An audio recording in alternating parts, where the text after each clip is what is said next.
Good morning, everyone. May ngahang luxury.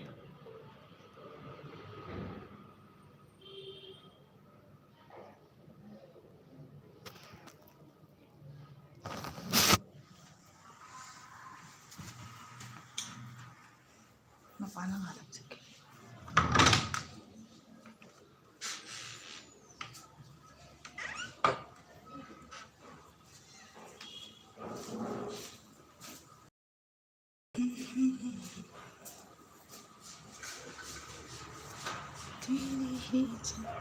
Nusada uduru urudu. Bisa ngatung kamu ya?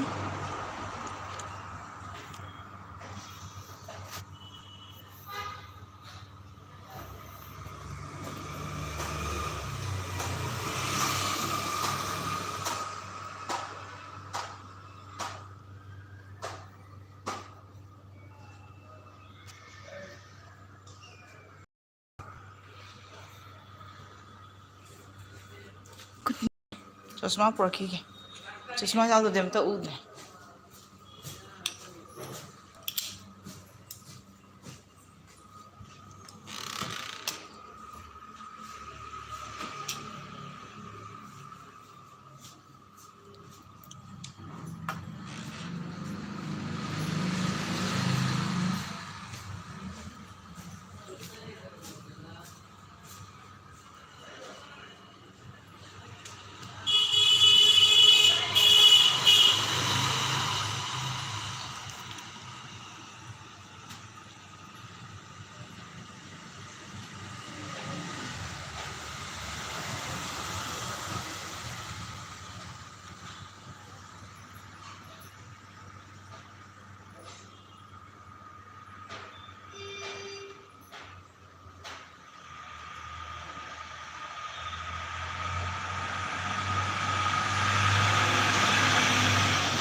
मैं ang comment na mamta.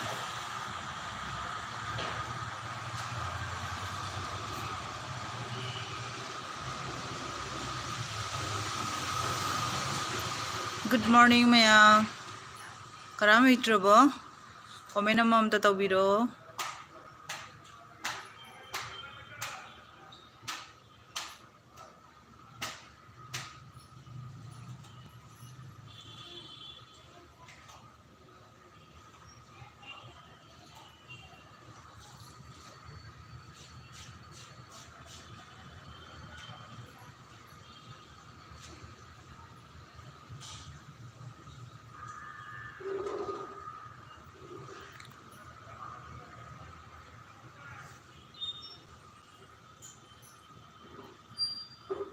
Mayam ko lang kasi mahibiragtre, wangang bigtre. May ani ka di ba ibo like to sunbiro mo mayam badi.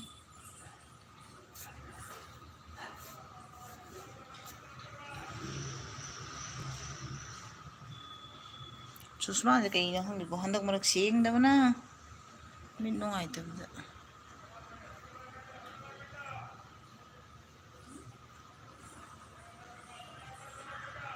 Mayam sigay 좀 신게 봐줘요.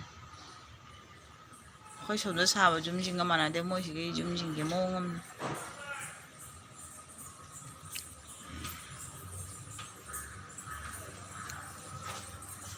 예. 예. 예. 이러나.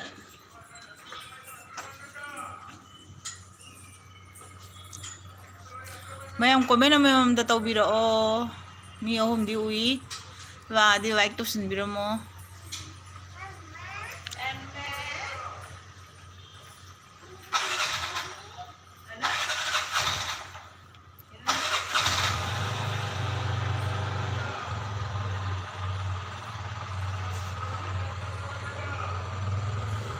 Yan na video na ila ganam daw.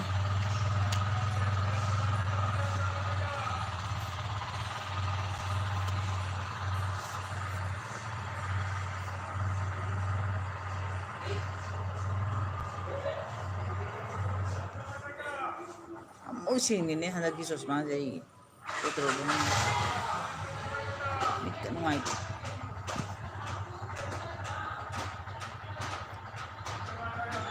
Ma'am comment अममद पिबिरमो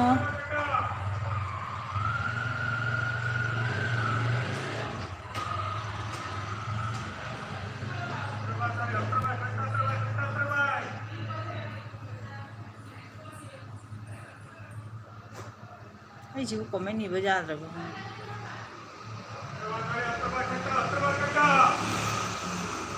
ꯃꯌꯥꯝ like ꯇꯧꯁꯟꯕꯤꯔꯝꯃꯣ ꯁꯕꯁꯀ꯭राꯏꯕ ꯇꯧꯁꯟꯕꯤꯔꯝꯃꯣ ꯁꯤ ꯏꯟꯖꯥꯡ ꯅꯥꯄꯤ ꯌꯣꯟꯕ ꯚꯥꯏ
Good morning, Tumda.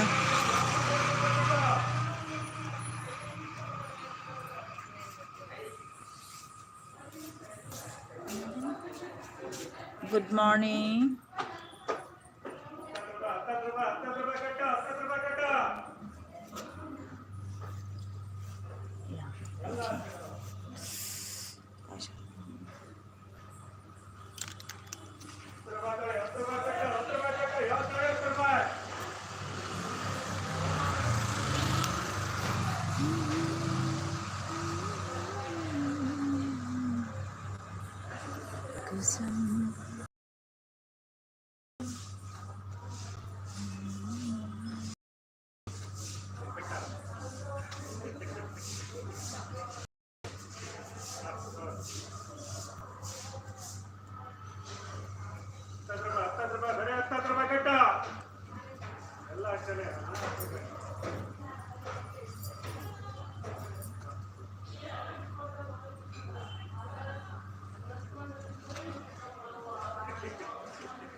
Breakfast हो गया हाँ उत्तमदा ब्रेकफास्ट हो गया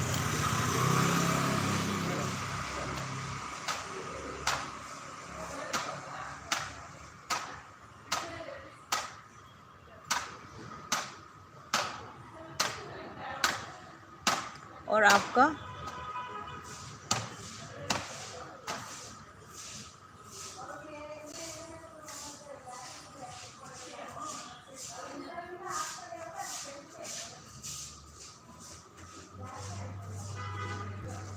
ऑफिस में हुआ है ओके आप ऑफिस में हो क्या आप कहाँ से हो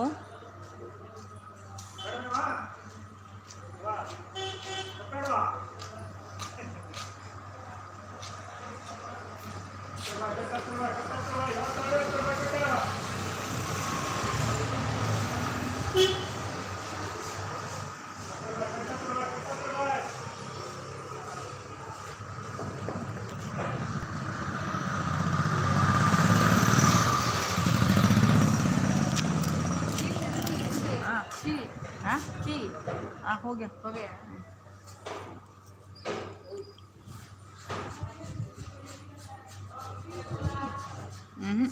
यहाँ नहीं Shiv sir Vivekananda road okay आप शिव सर विवेकानंद रोड से है ना ये जगह तो मैं भी जानती हूँ विवेकानंद रोड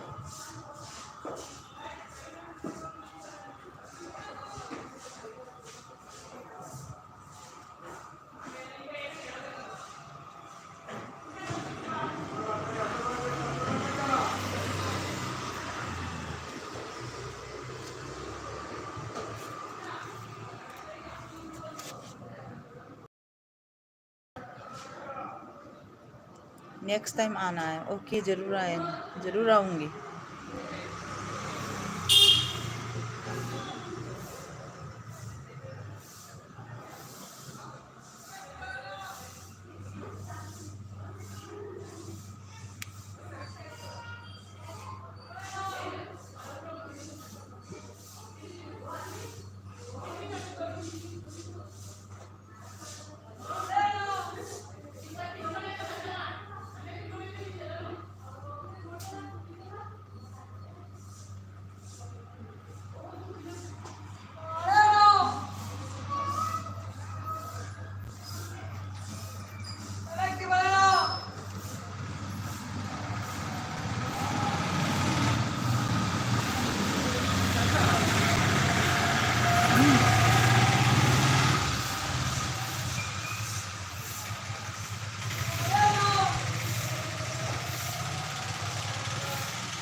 बिजेन भाई गुड मॉर्निंग से हाय, गुड मॉर्निंग बिजेन।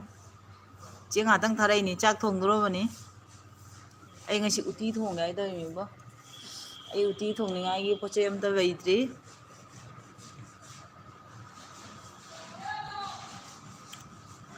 ꯉꯁꯤꯁꯦ ꯑꯌꯨꯛꯇ ꯑꯩꯅ ꯅꯣꯏꯒꯤ ꯏꯕꯥꯏꯗ ꯎꯇꯤ ꯊꯣꯡꯕ ꯄꯤꯒꯦ ꯍꯥꯏꯅ ꯉꯟꯅ ꯍꯧꯒꯠꯀꯦ ꯍꯥꯏ ꯇꯧꯔꯒ ꯇꯨꯝꯕ ꯊꯦꯡꯉꯤꯅ ꯌꯥꯗ꯭ꯔꯦ। उतुंदाना लाइक डन तौरे। उतुंदा thank you so much like करने के लिए, थैंक यू।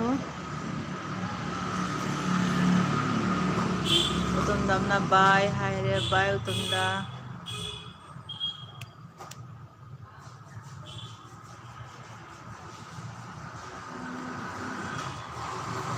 उती अंगांग बाय उती अंगांग वो थोंग इसे हाव बनाएरा। उती अंगांग बाहाइसिना कइनो, उती असंग बाहाइसिना कइनो चे डिफरेंट जम खंगद्रे। आई यूट्यूब दे जेंगागा येंगे। ꯑꯩꯒꯤꯁꯦ ꯃꯣꯇꯣꯔ ꯑꯁꯪꯕꯅꯦ ꯍꯥꯏꯕꯀꯣ, ꯃꯣꯇꯣꯔ ꯑꯉꯧꯕꯗꯣ ꯂꯩꯇ꯭ꯔꯕ꯫ ꯃꯣꯇꯣꯔ ꯑꯉꯧꯕꯁꯦ ꯃꯣꯏꯁꯤꯒ ꯊꯣꯛꯇꯦ ꯍꯥꯏꯕ, ꯑꯁꯪꯕ ꯉꯥꯛꯇ꯫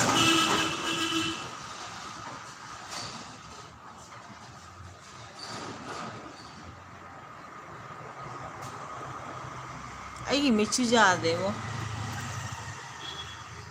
ꯄꯨꯔꯥ ꯌꯦꯡꯍꯟꯗ ꯌꯥꯔꯣꯏ, ꯆꯨꯁꯃꯥꯁꯦ ꯑꯃꯨꯛ ꯆꯥꯟꯅꯗ꯭ꯔꯦ꯫ ꯎꯔꯤꯁꯤꯡꯁꯦ ꯑꯗꯨꯝ ꯃꯁꯦꯡ ꯃꯔꯥꯡ ꯇꯧ꯫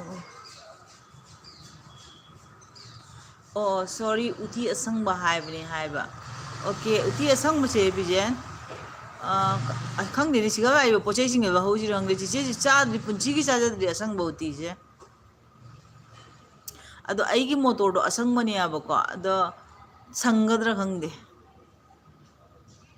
ꯃꯅꯥ ꯃꯁꯤꯡ ꯈꯔꯒ ꯊꯥꯛꯆꯜꯂꯒ꯫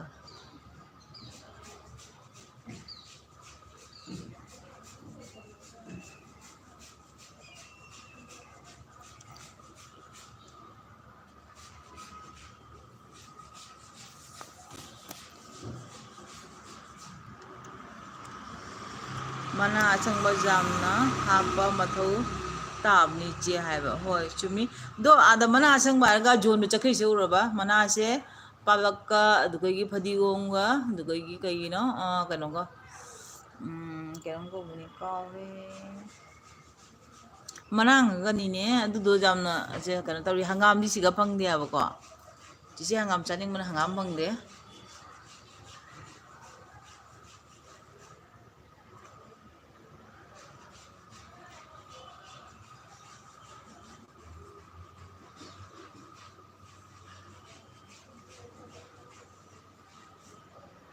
ꯑꯗꯨ ꯃꯅꯥ ꯑꯁꯪꯕꯗ ꯌꯣꯟꯕ ꯆꯠꯈ꯭ꯔꯦ꯫ ꯂꯩꯅꯔꯤꯗꯨ ꯃꯌꯥꯝ ꯑꯃ꯫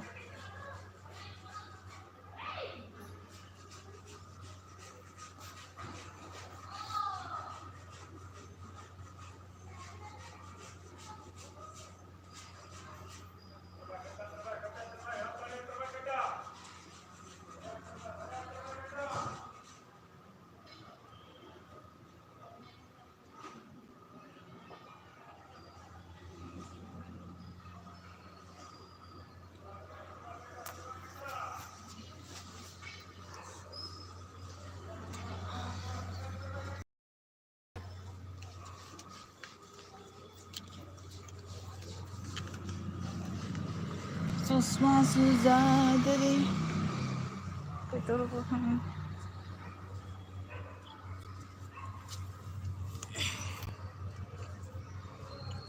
Aigi mayang basi uro basi. Ngasi di bora dang cha di mayang basi.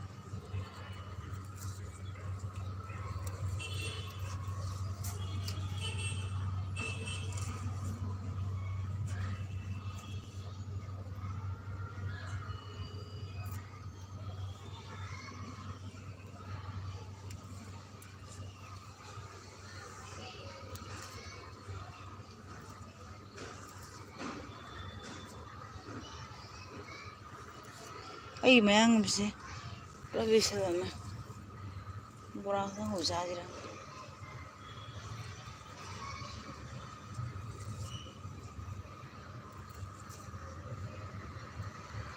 Sang matangai. Aigi jenam basi uro ba. Thanga purak tribo. Kadang tetap lagi. Nungai tibo.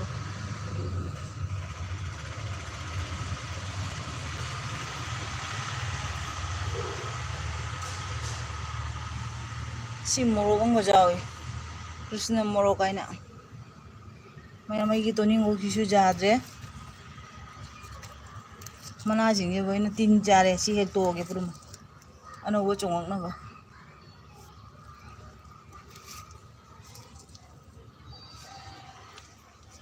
Udah yang sini sih.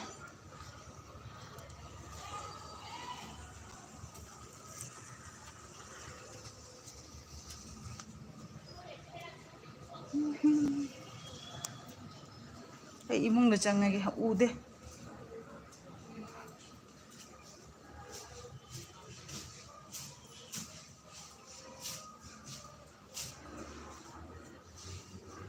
Oche cái đầu đi cái nghe. Chế sẽ mà thôi tana. Mà thật ta chặn na cái nó đâu uri ba. Duh mayang mà sẽ cái tang hiu uri ba nè.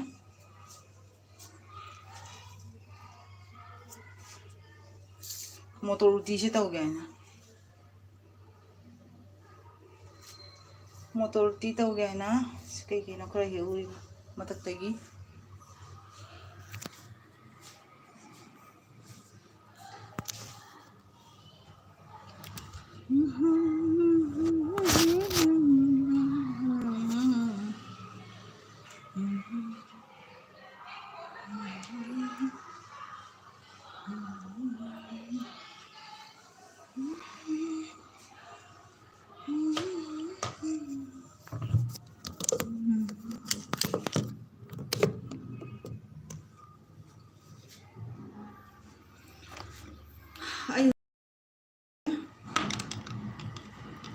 masih motor itu aigi chosma jada na karangi comment pa ngamde ingin ako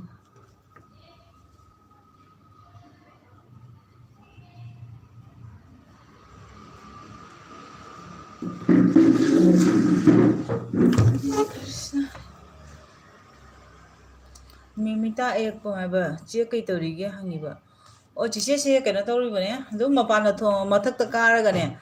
Jenam ga dugay ki mayang ba katang hiuri ba? Jam pajay mayang ba do hai ba? Do pajabdi pajay na hai ba ko? Ado ne matam chana ini marakta na ising nga hiudre ba ko? Ado na kana tawra. Ikan ba may tawra? Haurani sinju ama tauro utiga haiba do chiche huji udna gano sinju chabai de magda kamung ne bada ko bi am khalai ba thokoi ba thauta ani ai thok toi ne ba huji uti asangba thongba haubani iche khara diwa bani haiba bijen chiche punchi gi thongjadri ado ai kano ne atopa ma numita try doge chiche haite ba ko ado mana masin kari haptoina ta hapoi dina da youtube de jenga doge chak charabo didi ena hange ko ayang chare chak chadri hujibao chak thongai tawri कैसे हो आप office comment से अमुक अमुक comment इबगी मतम संगदे हाइबा बिजेन कैसु कायदे चेचे दुम थादोइनेबा ngahaki dum aina khara ngahak sangbaduga khangaba chicegi video je a makha chatkhireba kama adugi demakta ngadang thadong thamimi kaisum kaide on adum review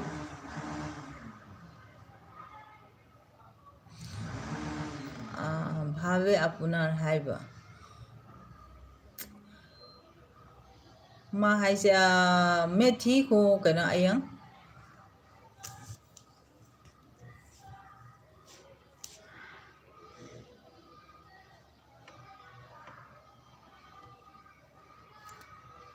मयाम like तो बजारो गरी तो सनबिरमो एंग बतारगदी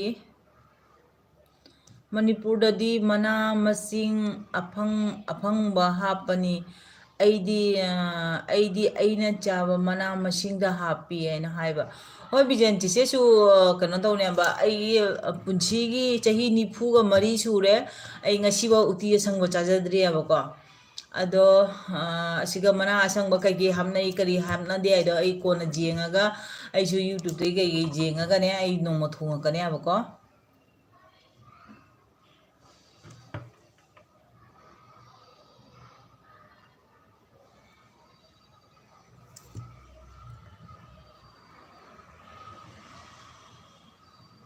अयंग आपका खाना पीना हो गया क्या मेमिता एकपमना तौरे टू लाइक टू लाइक थैंक यू मेमिता चिचे का काने को मिना लेब्रो चिचे का काने को इद्रगदी काने तो सनबिरमो अदो चिचे ओरगा अमु हंजरक्याबको जी हो गया ओ इतना जल्दी अभी तो 9:30 10:30 बजा था 10:30 का टाइम आपका लंच हो गया क्या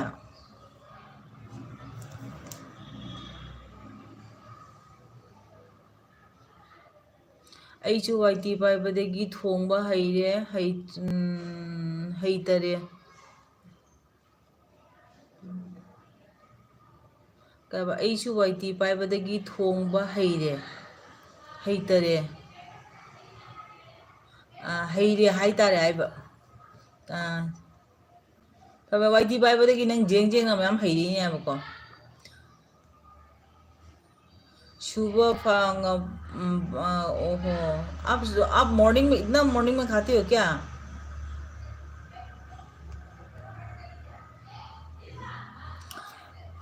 वही चे की वीडियो तो जेंगी हाइबा okay thank you so much मेमिता एकपम चेचेसु नंगा लेतब तारगदी कोना कनो तौरगे स्क्रीनशॉट तौन थमौगे हुजिक ना कमेंट अमतंग चेचे चंगा थंबिरमो चेचे कोन तौजरके विदुर बर्गा गुड मॉर्निंग बा hi good morning Vidur good morning राइटन बा okay thank you so much Vidur Ayang, good morning, very good morning, Ayang.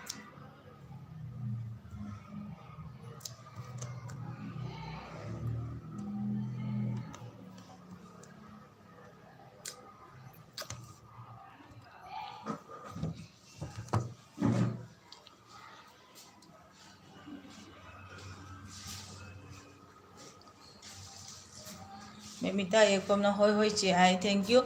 Momita ekpam nang kai gino.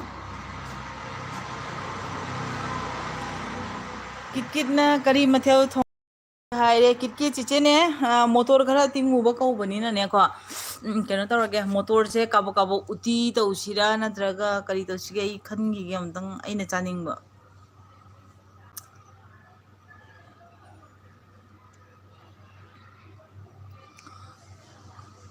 imung na ngasi karen weiti aduna imam mamya ba ko adra mapana ngak thuk leini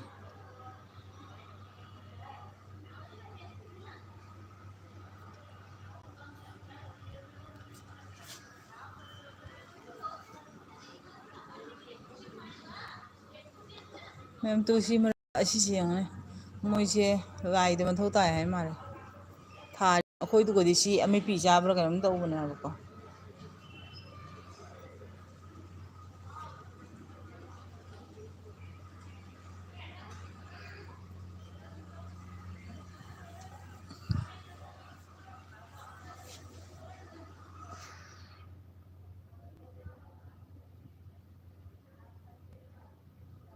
उटी तौरो उटी तौरा वाथबी हापलगा सिजु अमगा मई तारनी अदुदि हैबा okay try तौगे आई हुजिक तौनो होना दोइने हैबा दैदी मेमिता अयपमना Lakhipur ललांगिनी हाइबा okay मेमिता मथंगदा चिचे जारी बोनना वादिने को हंदक्ति सिल्चर पुरम कोइने हंदक्ति सिल्चर लखीपुर खंगना मयाम से कोइदुनी वेमबुमनी अदो इचे चाना बने हाइबा अदो बिजे मोइसे वेमबुमसे चाने अखोइना चाने हाइ चिचे चाजद्रि याबको अदो कनो तौरे मोइना हाइबा मोइसे कनोमगी पूजा द मथौ ताय को मोइ तुलसी की पूजा मतमदा अदो थारिबदु मोइजे तुलसी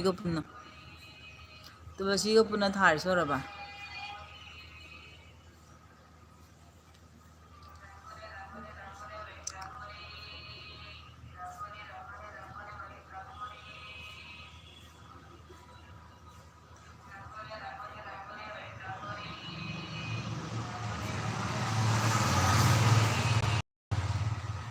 कनो मो जोम ना केना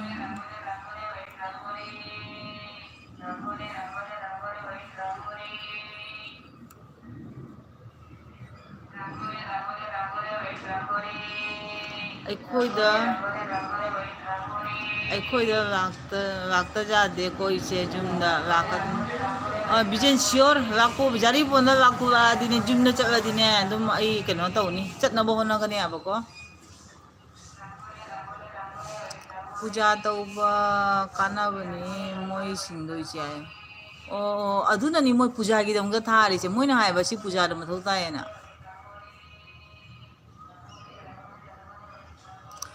अददी मेमिता यपमना उंचे मतम संग कनोदा चाबदा कोइदा उनसी आई हौजिकी दिविदा वई हाइबा नंग दिविदा वई बोरे चिसे होजि बेंगलोर दा वई चिसे हुजि चटपगी मतम कनो ओइद्रे याबको मार्च अप्रैल दाइदा चटपगी प्लानिंग अमदि तौरु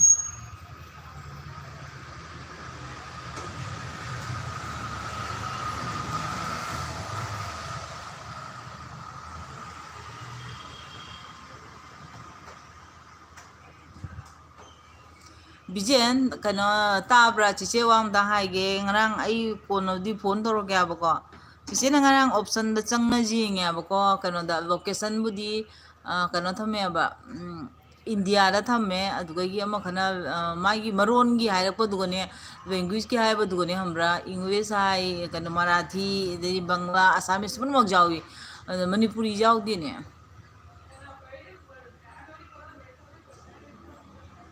अदु नंगमदा वारी सनागे तोरो कमाइना ना आइगी चैनल जो ओटमन जाद्रबो इनम तौरे होई ची हारे मेमिता यपमना होई ची हारे मेमिता की चैनल चंगे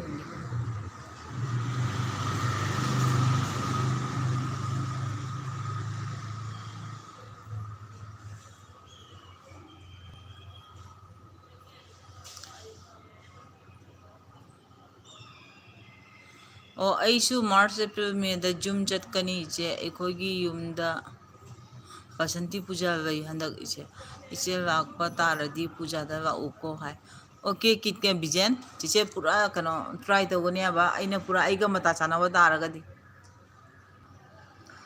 ऐसे नुपी अतोमिसे सिगा मो लागा एडमिशन तौरदोइने आबा दे परागा अदो टाइमिंग जेंगवे मथौ तानी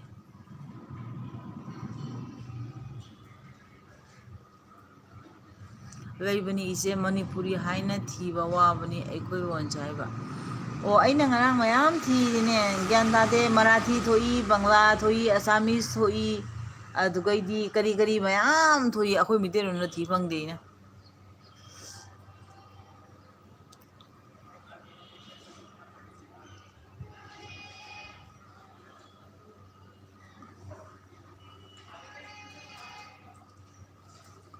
ꯍꯣꯏ ꯄꯨꯡ ꯀꯌꯥ ꯇꯥꯔꯦ ꯉꯥꯛꯇꯪꯒ ꯊꯥꯔꯒ ꯑꯩ ꯑꯗꯨꯝ ꯑꯣꯐ ꯇꯧꯅꯕ ꯇꯧꯔꯅꯤ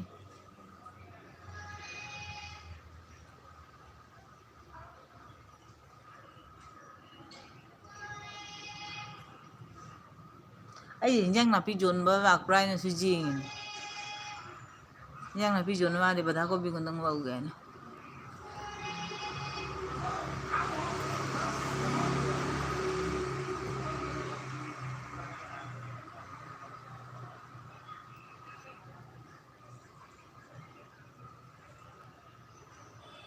ꯑꯣ ꯃꯔꯥꯊꯤ ꯃꯂꯥꯌꯥꯂꯝ ꯃꯔꯛꯇ ꯌꯥꯎꯕꯅꯤ ꯍꯥꯏꯁꯦ ꯍꯥꯏꯕ ꯑꯣ ꯑꯣ ꯑꯣ ꯑꯣ ꯑꯗꯨꯏꯗꯤ ꯃꯗꯨ ꯌꯦꯡꯒꯦ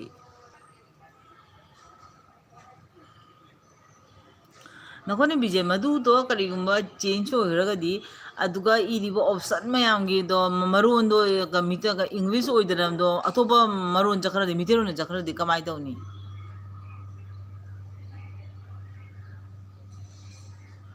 ꯀꯃꯥꯏꯅ ꯅꯣꯏ ꯒ꯭ꯌꯥꯟ ꯇꯥꯗ꯭ꯔꯦ ꯇꯧꯔꯤꯁꯦ ꯉꯔꯥꯡ ꯊꯥꯡꯒꯠꯄ ꯚꯤꯗꯤꯑꯣꯗꯣ ꯃꯤ 94 ꯈꯛꯇꯪ ꯀꯥꯅ ꯂꯩꯕꯣ ꯀꯩꯒꯤꯅꯣ ꯈꯪꯗꯦ ꯇꯟꯕꯅ ꯂꯣꯏꯔꯦ ꯊꯥꯡꯁꯨ ꯊꯥꯡꯒꯠꯅꯤꯡꯗ꯭ꯔꯦ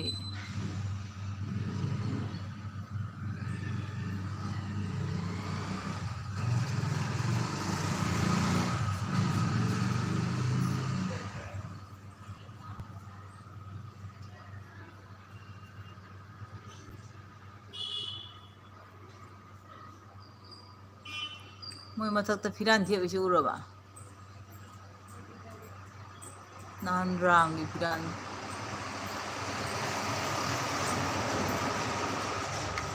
ꯗꯤꯕꯤꯌꯥ ꯄꯨꯖꯥ ꯇꯧꯕ ꯂꯥꯛꯏ वाटर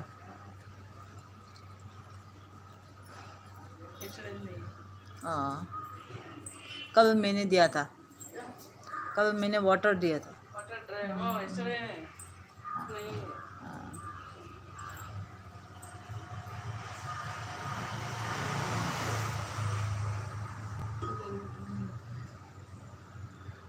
पूरा ड्राई होता है ना अभी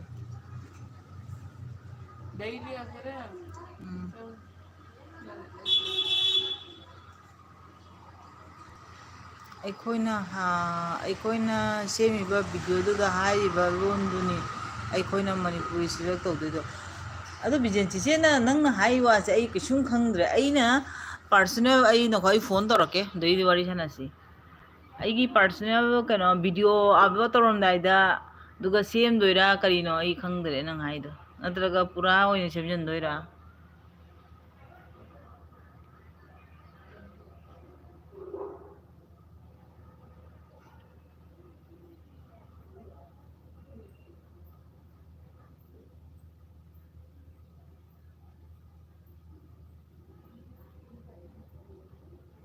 ꯂꯦꯡꯒ꯭ꯋꯦꯖꯀꯤ ꯑꯣꯞꯁꯟ ꯌꯥꯎꯕ꯭ꯔꯥ ꯌꯥꯎꯗꯦ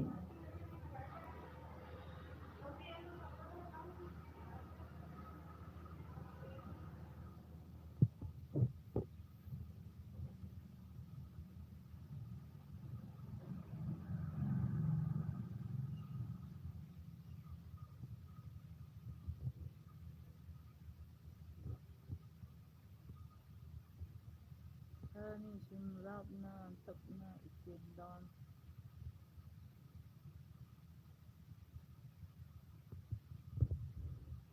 ꯗꯥꯎꯟ ꯄꯥꯁꯤꯡ ꯇꯧꯕꯅꯤ ꯁꯥꯎꯟꯗꯤ ꯇꯥꯕ ꯍꯥꯏꯕ ꯍꯪꯌꯥꯔꯦꯁꯤꯒ ꯍꯪꯌꯥꯔꯦꯁꯤ ꯑꯩꯁꯦ ꯀꯩꯅꯣ ꯃꯔꯛꯇ ꯁꯦꯝꯗꯣꯛ ꯁꯦꯝꯖꯤꯟꯁꯨ ꯌꯥꯝꯅ ꯇꯧꯔꯨꯔꯦ ꯑꯗꯨꯅꯁꯨ ꯇꯧꯔꯤꯔꯥ ꯀꯔꯤꯅꯣ ꯒ꯭ꯌꯥꯟ ꯑꯃ ꯇꯥꯗꯦ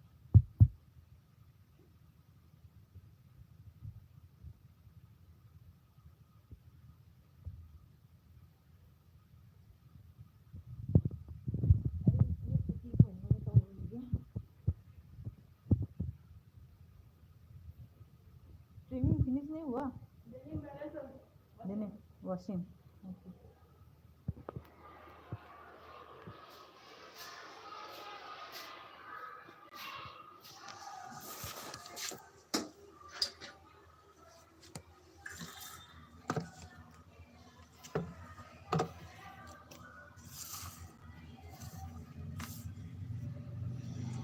मैं चक थोंगी